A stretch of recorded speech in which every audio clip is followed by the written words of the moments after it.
Okay, so I'm getting a lot of feedback from people in southern New England saying, well, the last storm overperformed. I was only supposed to get 3 to 6 plus inches and I got 12. Well, one, if they put a plus over there, then that obviously means you're going to get more than 3 to 6. However, this is a southern slider, okay?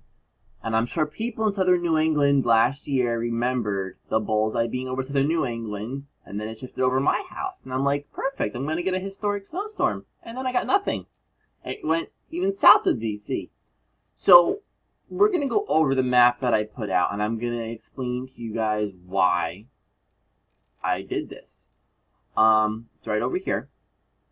So this whole area over here is battling incredibly dry air. That's the very first thing off the start. Another thing, the cold air drilled further south than expected. That's even more dry air and more lower dew point temperatures, which is critical for snowfall, that drilled further south. So originally, even up Worcester, Kingston, Poughkeepsie, maybe even Elmira had a really good chance of getting even an inch possibly, and that's pushing it. But I don't see that anymore. Even in my town, they just dropped the winter storm watch. I don't even know why the National Weather Service even put up a winter storm watch. I think it's because my town is a little bit like going from south to north, kind of a big stretch.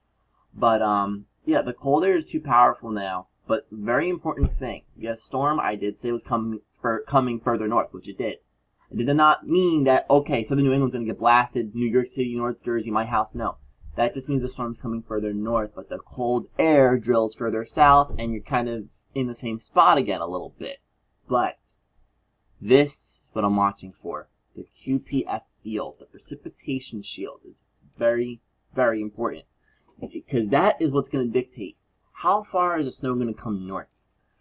And now, a very good weather model that was very good. Before we go over to that real quick, I'm going to break it down over here. As you can see, I also have my 1 to 3 inches running just Boston's on the edge of it. I have it through Rhode Island, Southeast Massachusetts, Southern Connecticut, extremes north shores of Long Island, northern suburbs of New York City, Yonkers, Hazleton, Easton, Pennsylvania, Allentown, Harrisburg, and the Johnstown, Altoona. I live right in this area over here, so yeah, I'm kind of a little bit somewhat on the edge, but more in the 3+ range, I guess you can say. And I have this through Nantucket, Plum Island, southeastern Cape Cod, southern shores of Long Island, Middletown, Brick, Toms River, Trenton, once again, Philly, Lancaster, York, Hagerstown. I don't see you guys getting 6 to 12 in this area. I just don't see that right now. Then we get down to, the fun. DC, Baltimore, Easton, Maryland, Ocean City, Maryland, Dover. Especially once you get down towards Manassas. This area, I think somebody, if I had to bet someone's going to close in on a foot, but I would be incredibly shocked of someone getting, over a foot. But it is possible, but I'm not putting pluses here because I don't expect it to be widespread. I don't see the possibility that this one would be moving too quick. But if I had to see someone getting over a foot, it would be like this. Taking Cape May County, Wildwood, it would definitely be in this area right here. I'm going to put DC on the edge of that over there, and Dover, actually I'm going to put a little bit north there. If someone's going to get over a foot of snow, it's in here.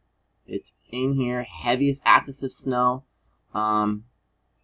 If the storm is going to get shunted further south, the strongest lifting that's all up in like here is also going to get pushed further south, which I think is probably going to happen. But you have to watch the QPF field now. It's not about exactly how far north the storm comes, because I think once it gets into this area, the cold air is going to be drilling so hard it's going to be chopping away at the snow, precipitation, and moisture. But the precipitation field is what's very important. So if we go over now to the RPM model, look what it's doing. I mean, it shows 10 to 12 inches in parts of Kentucky, further south in this part of Virginia, but I don't think that's going to happen. But if you look, I live like right there. Of course, I'm always on the edge of the fun stuff. If you look how it kind of has like, it almost has sort of like a track that kind of goes like this. This is the first model to show this kind of scenario. The RPM model is very reputable, so I will be using it for this storm. If you had to be realistic, I guess the storm would kind of be south, sort of like this, and then it would kind of come in like that, and then go out, like maybe a little bit more like out to sea, like somewhere in this area over here. And this is why you can see that now this stretch is going up like that. This is telling me that the storm has a little bit more room to come further north, but I think your fine line is going to be here. Anybody that lives north of this line, you are not getting a snowstorm. You're not going to get snow showers, maybe snow showers, but you're not really getting anything. The people that are going to be getting a nice healthy snowstorm, you're going to have to look like this. This area right here is going to get a nice and healthy snowstorm right here. I feel like you're on the edge of it, but this coastal section in Tom's River, they may get, 8 inches possibly, maybe 6 to 8 inches. So the RPM model is definitely picking up on something. That also dictates that the storm is 1 millibar stronger, which will help as well. But this is basically how I'm seeing things right now. And also a very good model, the WRF model, is also really jumping totals up higher. So what we're going to do now is we're going to go look over some model data and see if some things changed. And right now the NAM model is doing a very good job with this storm. So we're going to go over to the mesoscale section of these models, and we're going to go look over at the 4 kilometer NAM, very high resolution NAM, and just kind of see how is the storm really going to behave. You can kind of see that it does throw moisture back in here, but the moisture is not that heavy. And then it kind of goes out. But I'm more focused on the WRF models, and you're going to see why. Look, this is a world's difference, as I'm showing you. There's a massive precipitation shield that just charges north. And there's this weird band of heavy-ass snow that it's been on the model for days, and I really don't know if it's I don't think it's a feedback error. I think it's picking up on something like a very heavy band of snow that's going to set up with the southern slider. But look at that. The whole shield really gets into Ithaca, New York, touches like south area of Buffalo, Albany, and it just keeps on going. Now that would be very interesting if that were to happen. WRF NMM model shows something almost similar actually, pretty similar actually. Drive the shield up like this. There is the potential of that storm doing that. There really is, but it's not that high right now. I think those two models are handling this one very well. The RGM is actually, if you notice now, the RGM is kind of a little bit more aggressive, just a little bit. But it's very interesting on now how models are behaving with this system. I also like to use regular QPF because it really tells you how heavy does snow get. That's based on the NAM. But this model is very, very, very aggressive with the system. If we go over to MSLP, we can see what it's doing. It takes yellow, like all this, look how it just starts breaking out. And it's driving the yellow right up like that. Before, the yellow is more inland, but this makes more reasonable sense. That does make more sense. So last minute, winter storm watches can fire back up again. But look at how it just pushes in like that. And I'm gonna be watching this because this is very interesting what I'm seeing right now. So this is really all I have at the exact moment for the storm. But I just want to go over something real quick because a lot of people tend to hug technology, and you should not do that.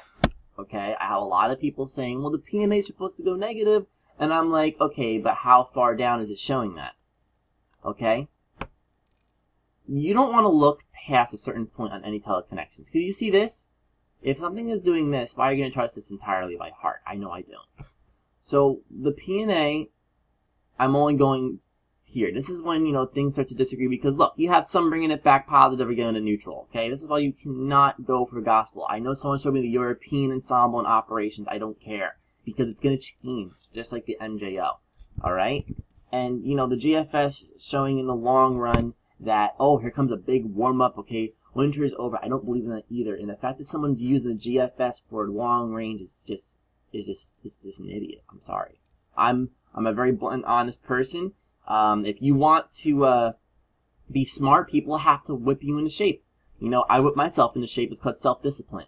So if we go over to the Madden-Julian oscillation, we go over to the operational real-time dynamics using NCPE module, and you can see this has changed about 1 billion times. Okay, I only looked past a certain point. So right now in the circle of death, which has no influence, but as you can see, no matter how you put it, if it hits any of these areas, it's going into a cold phase. But I'm not looking past this right here. Just don't look past all this. I don't even know why people do it. It's going to change. That's like looking at the European and the GFS at its latest hour and saying, it's going to happen. It's not going to happen. So that's all I have for right now. We're going to see how this storm plays out. It's going to be very interesting.